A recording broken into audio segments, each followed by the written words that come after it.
بچه صناعتی نفشاری سیاسات هاتین بۆ خزمەتی پەرلەمان پێ بەردەمانەوە.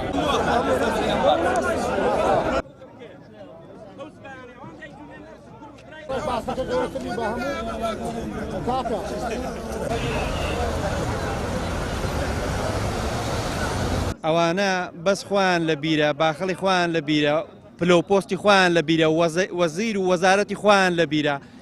3-4 ساڵە پارەی فەلاعی نەدراوە، پارەی زەکاتی خەڵکی تێدا هێستا ئیوا هەیە تەنێکی گەنم بە زەکات دراوە تێ ئی بنداڵە هەتیوانە ئێستا ئەو پارەی هەتیوەکەش نەدراوە.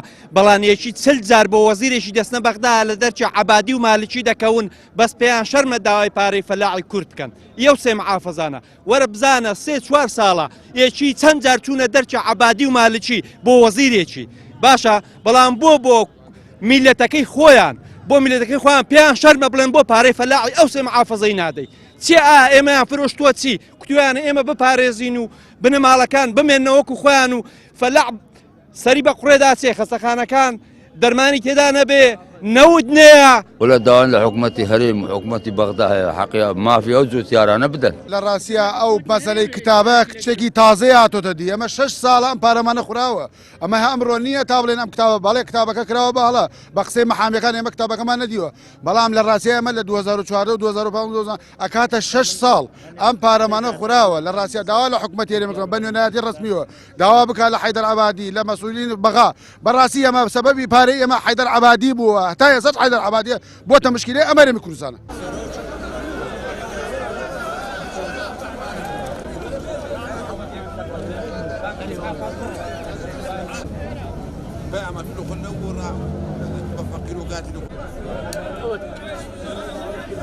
ئەو پێشمەرگەیە کە ئێستا هەموو مەسئولین سنگ دەرەپێڕێنن فەخر و شانازی بە پێشمەرگەوە ئەکەن لە ماڵە فەلاحە نانی خواردووە، ئەوەیشی کە شەهید بووە کوڕە فەلاحە.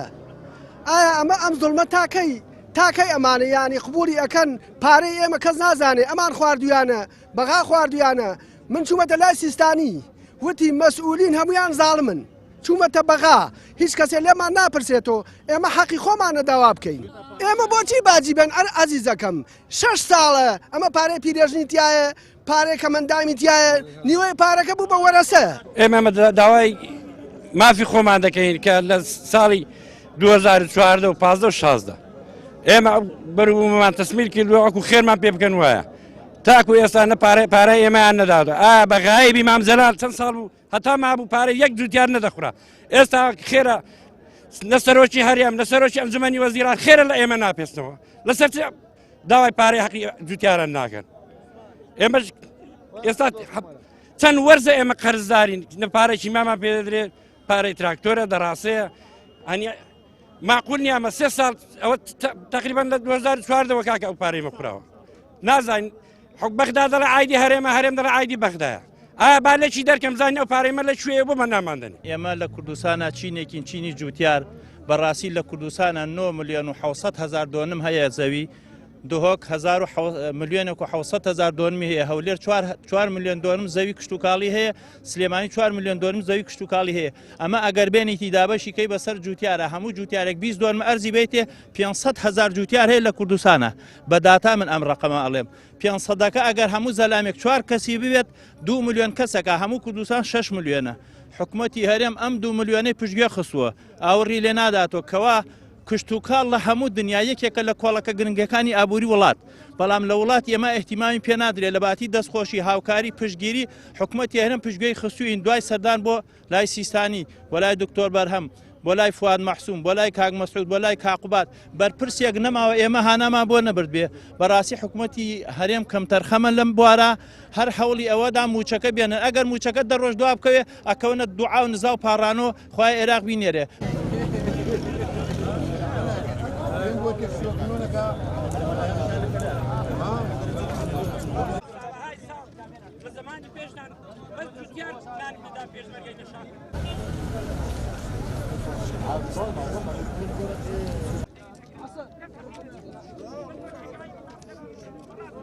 کاکە باسییان نەکردێ ئەوەندە دەستنە بەغدایە لە بۆ مەسائلی خۆیان دەچن لە بۆ مەسائلی جوتیار ناچن نەتوانێت هەتا ئێستا باز نەکرێت ئەحمەد عەزڕەشیدی چووە باسی کردیە بەس یەکەچی تکە لە بەرپرسانی باڵای هەرێم نەچووە باسی فەلاح پاشان شتێکش هەیە ئێستا ئەمە لە 52 پێستەنمان گەنم لۆ دێتەوە ئەوان لە 52 تەنیان لۆ دێتەوە ئێستا من ئەو سارەکە چەند ئەوەم کڕیە چەند ئەوم لە فەلاحی کەندێناوە کڕیە لە قەرازیم کڕیە لە گوێرم کڕیە لە موسلێم کڕیە ئەخرا من 400 دۆنم عەردم هەیە چل تەنم لۆ هاتیتەوە 400 دۆنم عەرد دەکات 400 تەن لە چێ چل تەن لە چێ ناحەقێکی زۆر بەرامبەرمان کرایە پارەی هەموو مەحافەزەکانی عێراق درایە 14 15 16 بەس پارەی مە نەدرایە پارەی ئەو سێ مەحافەزەی نەدرایە سلێمانی هەولێر دهۆک سەرۆک کۆمار ئەگە نەتانی پارەی فەلاحان دابین بکە یان جێگری سەرۆکی پەرلەمانی عێراق کە کوردن دایان وزیری دارایی لە هەمان ئەوەترە تێگەی سەرۆک کۆمار نەتانی ئەی سەرۆک کۆمارەتێکی لوچیە نەتانی پارەی فەلاحان دابین بکە جێگری سەرۆکی پەرلەمان دایان وزیری دارایی تێگەیشتی کووردە هەمان کوردن ئەی لۆچی لە بەغدایەنە بەس لۆینە لەوێ لەسەر تەلەڤیزیۆنی و ڕات بکە و پێ بکەن پێمان دەشێنەوە کە دەنجی انتخاب دێ هەموو غارێدەن هەموو ئەندام پەرلەمانەکان غاریما دێن کاکە دەنگمان بدەنێ هەرچی برێن بۆتان دەکەین هێدەوەرە چمان بۆکەن 14 15 16 باشە سەرۆک کۆمار ئەتۆگە سەرۆکی هەموو عێراقی نەتانی پارەی تامینی ئەو فەلاحانە بکەی ئەی بۆ سەرۆک کۆماری دەوەرە جانتایەکەت بگرە وەرەوە کوردستان دانیشە زۆر باشترە.